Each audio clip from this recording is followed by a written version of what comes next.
What's up, guys? Steven Spikes here at the Spike Signal, and today I wanted to talk about a very odd subject, the subject of playing along to Buckethead songs, basically with my guitar improving over top of a standard Buckethead track going on in the background, and a couple things that I learned from it. It's coming up here right now on the Spike Signal. So the first thing that I can say as a guitarist playing along to Buckethead is automatically you feel like you need to put out everything you possibly can, maximum effort, maximum quality jam along with Buckethead, because he's just that amazing. Another thing that I saw and learned from playing it was that in one song in particular, it was called Project Little Man. Yes, it's that album where Buckethead, he's like a little marionette person on like a box or a table or something. That's one of those like 10 or 12 minute like shred fests. The first like 4 minutes or 5 minutes maybe are like cool rhythmic stuff. The rest is shredding. And to my surprise, I actually heard Buckethead changing keys a lot. Now, I need to go back and listen to more of his stuff because I feel like he might actually change keys more often than he's talked about or given credit for. Maybe people do give him credit. I don't typically think of key changes when I think of Buckethead. I think of straight shredding. But in Project Little Man, that made me rethink myself because I noticed constantly throughout the shred part that there were key changes and that the key changes actually contributed significantly to how the sound of Buckethead shredding, not just the shredding, but the whole arrangement didn't get old. This goes back to something I was talking about in one of my videos where I talked about some music theory and such. Key changes are a wonderful way to allow a musician to play things repetitiously, essentially, while still sounding unique. You can play the same hook or line, so to speak, but if you do a key change, it still can sound fresh and new. And when done properly, the song just never gets old, even if you repeat like the same lick, the same hook a lot. So really good stuff right there. Another thing I can think of is playing along with Soothsayer. There is on YouTube, there's a version of the song that has Buckethead's guitar completely removed. His solo guitar, his shred guitar. The rhythm and such, bass, drums are still there, obviously.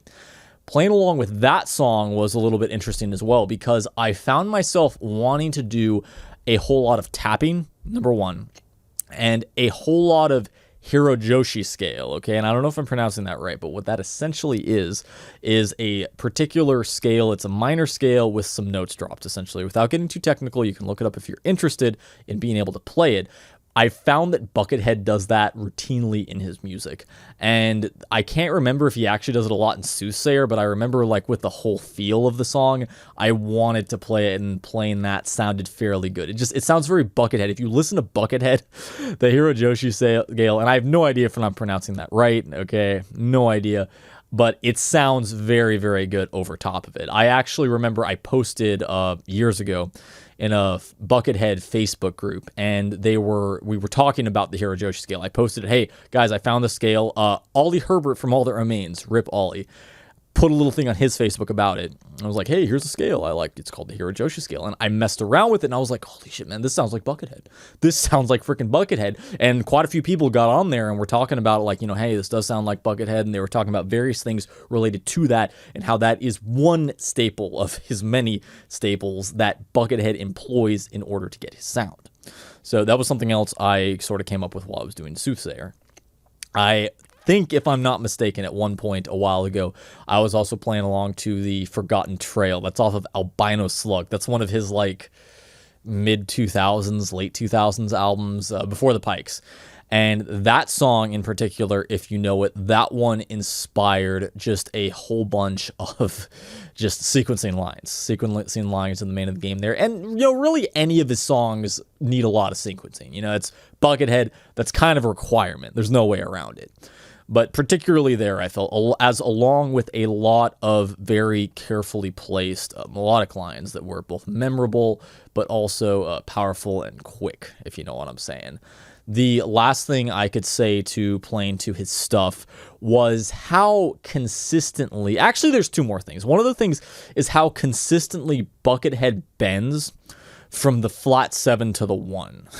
And what I mean by that is that in a minor scale, Buckethead will basically, throughout the course of maybe even 2 to 4 measures, be bending up to the sort of main note of the scale from the note right below the main note of a scale multiple times, and it'll stretch that out. And amongst all of the shredding and the insanity, returning to those bends, returning to basically just trying to reach up for the one, to the main note of the scale again, I'm not trying to get too technical here, is a really, really great tool for him to use to give you a little bit of a break from that insane shredding. And no doubt it's nice for him too to be able to take a little break as well. Not that he needs a break. I have no doubt he could shred his balls off all day.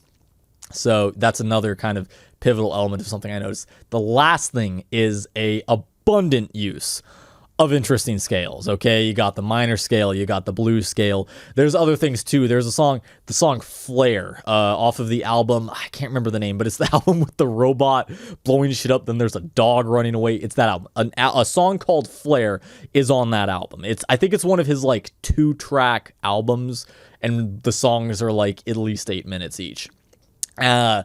He uses blues scale. He uses a variety of other things. He also, at one point, though, uses a scale. I can hear it in my head. It almost sounds kind of country. I mean, it's a mix of all this, like, heavy, hard rock stuff and slam and drums, so it doesn't sound like it turns into a country song, but it sounds kind of southern rocky, you know what I'm saying? I need to figure out what that is, because that was just such an interesting diversion. So, you know, any scale you have access to, any scale you know, play that over top of whatever you're doing if you want to sound like Buckethead, because chances are he's using a lot of these scales that regular people like we might know in order to be able to get the sound that he gets, you know. So don't hold back from the harmonic minor, melodic minor, harmonic major even. Like, I'm sure he uses that. He might use some whole tone scale. Like, he probably uses all kinds of things. So if you know a scale, use it. Try to find a way to fit it in well. If you're playing to like one of his songs and using it as a backing track, try some interesting stuff like that, because chances are he's employed interesting shit like that as well. So yeah, hopefully that gives a little bit of an elaboration on how we might be able to play more like Buckethead, because that is the goal. At least that's my goal anyways. Guys, if you like this video, I'd really appreciate you checking out a rough mix that I put out a while ago. It's called Rabid Amber. You can find it right here on my YouTube channel. I'm really trying to get better at mixing and recording, so if y'all can let me know what you think of it, I would greatly appreciate it. I'll put a link to it somewhere around here. I'll see you next time. I'll put a link to it somewhere around here, and I'll see you next time on The Spike Signal. Thank you.